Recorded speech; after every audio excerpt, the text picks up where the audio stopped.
안녕하세요. 어제 정부는 윤 대통령이 인구 국가 비상사태를 선언하고 총력적인 비상대응체제를 가동하기로 발표했습니다. 저출생 대응기획부를 신설하고 특별회계와 예산 사전심의제 도입을 검토하기로 했고요. 정치권 또한 여야 할 것 없이 상속세 개편을 서두르면서 종부세와 상속세제 개편 논의가 활발히 전개되고 있습니다. 사실 상속세제는 97년 시행 이후 28년째 그대로 아직도 시행을 하고 있으며 각종 물가와 주택가격은 하늘 높이 치솟았는데도 상속세율과 상속증여재산 공제는 20여 년과 크게 달라진 게 없으며 우리나라의 상속세율은 여러분도 아시다시피 OECD 국가 중 일본 다음으로 제일 높습니다. 어쨌든 이번 기회에 정부와 여야는 서로 협치를 해서 글로벌 수준에 맞는 합리적인 상속세제 개편을 신속히 단행해야 된다고 판단이 됩니다. 그래서 이번 강의는 여러분들 중에서 자녀 등에게 증여할 계획을 갖고 계시다면 잠시 증여를 세제 개편 이후로 좀 미뤄두시고 좀 지켜보시는 게 절세 차원에서 훨씬 유리하다는 말씀을 드리고, 상속증여세의 합리적인 절세 방법을 살펴보는 강의를 준비를 했습니다. 여러분들 끝까지 잘 시청을 해보시고 많은 참고와 도움이 되시면 감사하겠습니다. 먼저 여러분들께 이번 강의의 핵심인 증여 시기를 상속세제 개편 이후로 미뤄야 하는 이유에 대해서 말씀을 드려보겠습니다. 세제 개편이 되게 되면 상속세와 증여세율은 동일하게 적용이 되기 때문에 상속세제 개편 시 세율 인하 기대 효과가 있겠고요. 또한 상속증여 공제 범위가 확대되기 때문에 그만큼 절세 혜택을 누리게 될 수 있다는 것입니다. 증여세는 상속세법에서 규정을 하고 있기 때문에 자연적으로 상속세법이 바뀌게 되면 증여세율 등 전반적으로 상속세와 같이 관련 세법들이 바뀌게 되는 것입니다. 물론 세제가 바뀔지 여부는 국회에서 관련 법이 통과가 되어야 되겠습니다만, 현재 우리나라의 상속세율이 지나치게 높고 20여 년 이상 상속세법을 개선하지 않았기 때문에 물가와 부동산 가격 상승 등을 감안할 때 현실과 너무 동떨어져 있고 정부 여야 할 것 없이 상속세제 개편 움직임이 활발히 진행되고 있기 때문에 거대 야당 또한 민심과 추세를 거스르기는 결코 어렵기 때문에 개정될 가능성은 충분히 성숙되어 있다고 보여집니다. 화면에서 보고 계십니다만 현행 상속세제 주요 개편 방향 세부 내용을 좀 살펴보게 되면, 현재 유산세 과세 방식에서 유산취득세 방식으로 변경하는 것과 상속세제 개편 시 최고 세율을 현행 50%에서 30%로 인하하는 방안, 그리고 상속증여 공제 범위를 확대하는 방안,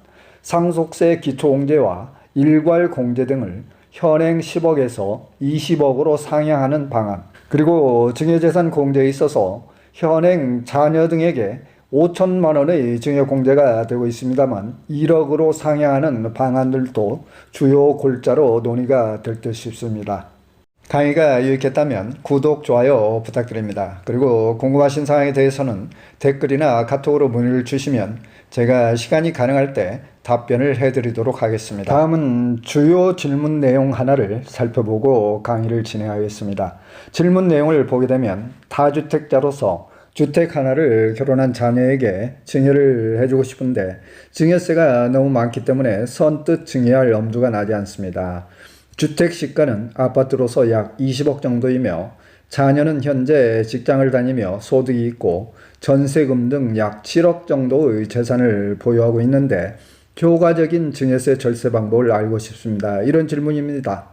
그런데 제가 드린 답변을 보게 되면 자녀가 현재 소득과 재산 7억 정도를 보유하고 있다면 특수관계인 저가 양도를 하거나 자녀와 며느리, 손자 등에게 증여가액을 분산하여 증여하는 것이 좋겠습니다. 이렇게 답변을 드렸습니다. 앞의 질문 사례에서 20억 정도의 주택을 자녀에게 증여할 때 증여세 산출세액이 과연 얼마나 예상이 되는지 살펴보고, 가족 간 저가 양도 시 어떤 문제점들이 또 발생을 하는지, 또 자녀 며느리, 손자에게 분산 증여 시 어떤 절세 효과가 있는지 살펴보겠습니다. 우선 증여세 예상세액을 계산을 해보게 되면 과세 표준은 약 19억 5천이 나오겠는데요. 증여재산 20억에서 증여공제 5천을 빼면 19억 5천이 됩니다. 여기에 산출세액을 계산을 해보면 19억 5천에 증여세율 40%를 곱하고 누진세액 1억 6천을 차감하면 산출세액이 약 6억 2천이 발생이 되는데요. 어떤 부모라도 자녀에게 아무리 주택을 증여하고 싶어도 6억 2천이라는 폭탄 세금의 증여세를 내고 증여할 사람은 거의 찾아보기 힘들 것 같습니다. 이렇게 과도한 증여세 때문에 최근에 가족 간 저가 양도 거래가 부쩍 늘었다고 하는데요. 가족 간 양도 거래 시 어떤 주의사항이 있는지 살펴보겠습니다. 부모의 주택을 자녀에게 양도하기 때문에 부모는 양도소득세를 계산 비교를 해봐야 되겠고요. 만약에 부모가 1세 1주택 비과세 요건을 갖춘 경우라면 양도세가 전혀 없겠습니다. 또한 국세청의 가족 간 양도 거래는 증여로 추정을 하기 때문에 양도 거래가 가족 간에 발생을 하는 경우에는 매매 증빙을 완벽하게 잘 추후를 대비해서 갖춰 놓도록 하셔야 되겠고요. 그리고 또 제가 말씀드린 자녀와 며느리, 손자에게 분산을 해서 증여하는 경우에는 현행 누진세율 적용 체제 하에서는 낮은 증여세율을 적용하기 때문에 효과적인 증여세 절세 방법이 될 수도 있겠습니다. 가족과 특수관계인 간 고가양수, 저가양도, 부당행위 계산 등 관련 세법 규정은 꽤 난해하기 때문에 여러분들께서 제 지난 유튜브 영상을 강의된 것을 참고해 보시기 바랍니다. 평생 모은 재산일지라도 저승까지 가져갈 수는 없는 노릇이기 때문에 살아생전에 기부를 하거나 자녀들에게 생전 증여를 하거나 또는 상속을 해줄 수밖에 없겠는데요.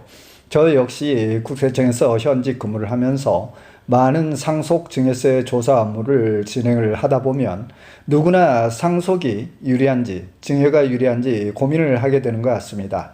각기 장단점이 존재하겠는데요. 증여를 해주게 되면 자녀들이 경제적으로 빨리 안정을 찾을 수는 있겠지만 한편으로 자녀들이 증여 재산을 또 헛되이 낭비하지는 않을까, 또 무모하게 어떤 사업을 벌려서 실패하지는 않을까. 상속을 하는 경우에는 행여 가족들끼리 상속 재산의 분배를 놓고 서로 사후에 가족들끼리 다툼이나 분쟁의 소지를 만들지는 않을까 하는 여러 가지 고민들을 하게 되는 것 같습니다. 잠깐 어떤 분께서 주신 영상 내용에 대한 댓글 내용을 좀 살펴보겠습니다. 내용은 이렇습니다. 상속보다 증여를 원활히 해줘야 자식들 젊어서 투자도 하고 창업도 하고 집도 사고 결혼도 부담 없이 할 수 있는 것입니다. 물론 없는 부모의 자식들을 위해서는 국가에서 장기 초저금리로 적극 지원해서 살고자 하는 청년 세대는 충분히 지원을 해줘야 할 것입니다. 이런 내용을 보더라도 자녀에게 증여를 해주자니 증여세 부담 때문에 선뜻 내키지 않겠습니다만 요즘 젊은 세대들 사실 취업도 매우 녹록지 않고 결혼자금 마련, 천정부지의 집 한 채 마련한다거나 창업자금 구하기도 여간 어렵기 때문에 부모가 살아생전에 자녀들에게 사전 증여를 해주는 것도 자녀들이 그 재산을 바람직하게만 사용을 한다면 좋은 일이 될 듯 싶습니다. 이번 강의는 제 사견도 좀 말씀을 솔직하게 드리면서 상속세제 개편에 따른 증여 시기 등을 살펴보았는데요. 우리 대한민국의 부모나 자녀들이 상속 증여세 걱정 좀 덜하고 빨리 행복하게 잘 살아가는 나라가 되기를 염원하면서 시청해 주신 여러분들께 감사드립니다.